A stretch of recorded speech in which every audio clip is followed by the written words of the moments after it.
You're listening to Where You Live with Gene and Tony. Welcome back to Where You Live with Gene and Tony. Our guest is Harvella Jones, the president of the National Homeowners Advocate Group. Harvella, we are appreciating your time with us here this morning.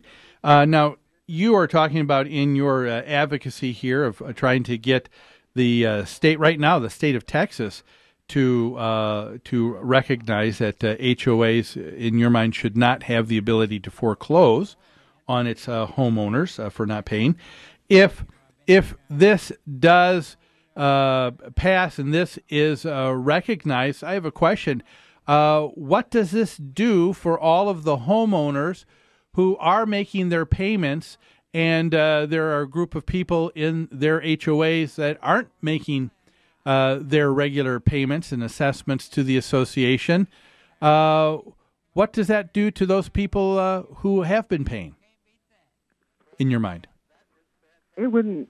Why would I don't? In a way, I don't really understand the question as to what would it do for those who've been paying at basis. Oh, let me re-ask it, and let me re-ask it then. And that is, to me, if you had an association of 100 folks, and 20 people said, we're not going to pay. The other 80%, in order for the services for that association just to continue on and to happen, those 80% have to now pay 25% in addition to what they're paying for those services to continue on. Otherwise, they get cut off because in a condominium, there's a shared water bill, and if 20% said we're not going to pay, the other 80 can't say, well, we'll just pay our bill, and the water bill company will say, well, we'll take our 80%, and that's good enough. So how do you resolve something like that? Yeah, how do you resolve that? All right, here's the thing, and we are mixing, like I said, it's very hard to get one foreclosure bill to cover all of these. It was wrong for them to have done this. They should have given it to the people, and that's what we're trying to get done. But first of all, in a condo or a townhome where there actually is some shared amenities, water, utilities, things of that nature, there is a way to cut off that utility to that particular Except, unit. you know what? It's illegal to do it. Yeah. It's illegal to do it. You cannot cut off that? water to one unit because they're not paying. You cannot cut off trash service to one unit because they're not paying. It's not legal to do that. Well, actually, if that's not legal, then you can put a lien on it. See, we're not opposed to liens being placed on your credit report. That's more. What's a lien on a credit report? You mean a derogatory? No, a lien is what you're foreclosing on that lien. So the lien's on the property. Yeah, right. Instead of foreclosing on this lien, just place it on the credit report, which is, if it's on your property, it's going to go on your credit report.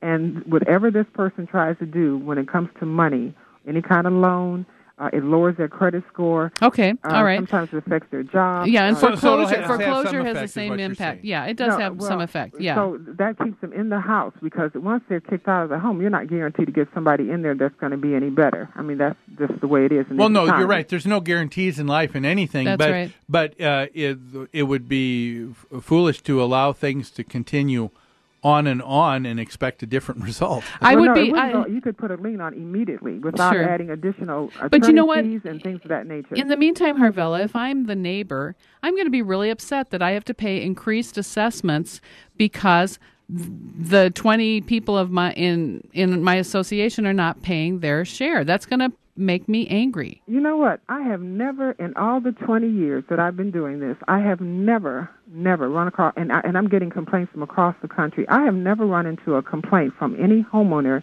that's upset because somebody down the street is not paying. Listen, then you're not talking to the right people, because I talk to people like that every week. So let me ask you this. Do you think that most homeowners in an association, you think that they're satisfied or unsatisfied with living in an HOA? Oh, they're unsatisfied. They're unsatisfied.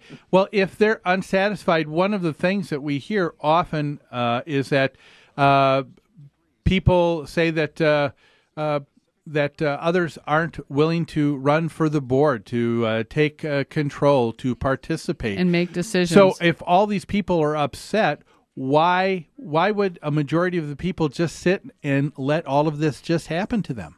Well, because a lot of times it's a late situation when they realize it's happened. They've already have a lot of fees to pay. That has nothing to do. You find, so it's late. So they find out that there's fees to pay, but at the point that they owe the fees, it doesn't continue to be late. Now it's now. And why don't these people participate and become active in the governing of their HOA? Because of the atmosphere. They can't get rid of the boards. They keep coming back like Jason. They try to get rid of them. Jason, what do you... You know what? There's Jason's, always a character in a movie. Friday the 13th. I know what you're saying.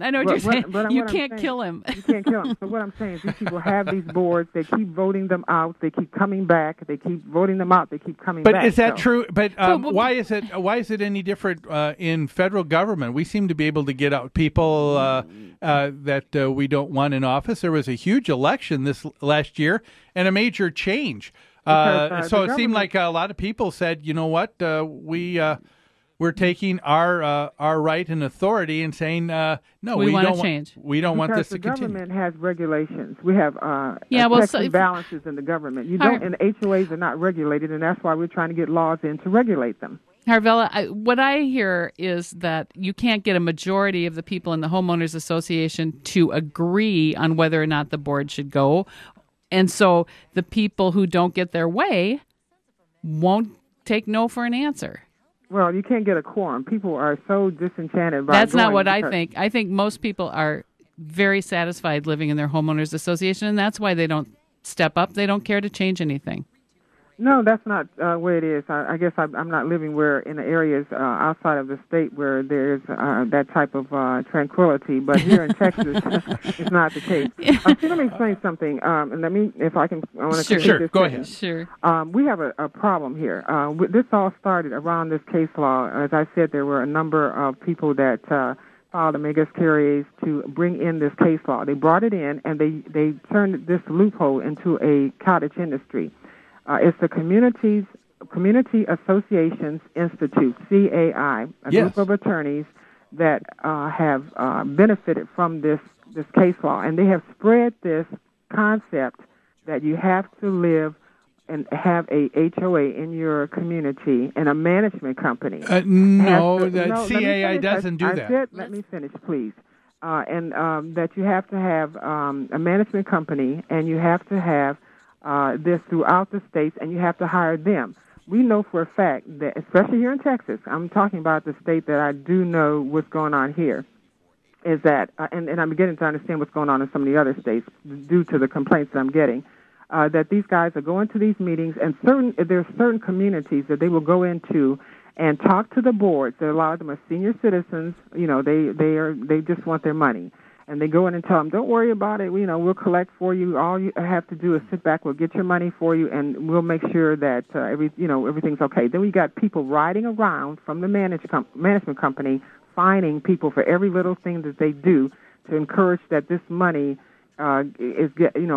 accrues on this person's account, which makes it very difficult for people to pay their maintenance fees. So that's what you believe is going on. Well, that is what's going on. I don't believe it. I have evidence. I would disagree with you, and I think I could probably show that much evidence and a whole lot more, Harvella. But I tell you what, we're coming to the end of our segment here with you. We appreciate you taking time to be with us today. Now, if other folks wanted to find out more about you and your organization, how would they do that? They go to our website, the National Homeowners Advocate Group, and on there we have, with some of the things that I've talked about, we have the actual documents to show, say, for instance, we have a a senator in our state, John J. Corona, who owns more than 40 management companies throughout the United States, and where his management companies are, that's where we're having a lot of trouble. We have the listing of all his management companies. Okay, no, but again, I was just asking for the address of how people can contact you. Yeah, not you're going into another topic here. What? So the website address is? It's the National Homeowners Advocate Group. Okay. Thank you. And everybody, this has been Harvella Jones, president Thanks, of that Harvella. organization. Thank you both. Have a good weekend. Well, we're gonna take another break now. When we come back, we have a lot more and some comments that I think we'd like to make about what Harvella said. We'd love to hear from you today, too. Still time to get in on that conversation. 651-289-4488. You're listening to Where You Live with Gene and Tony on AM 1280 The Patriot.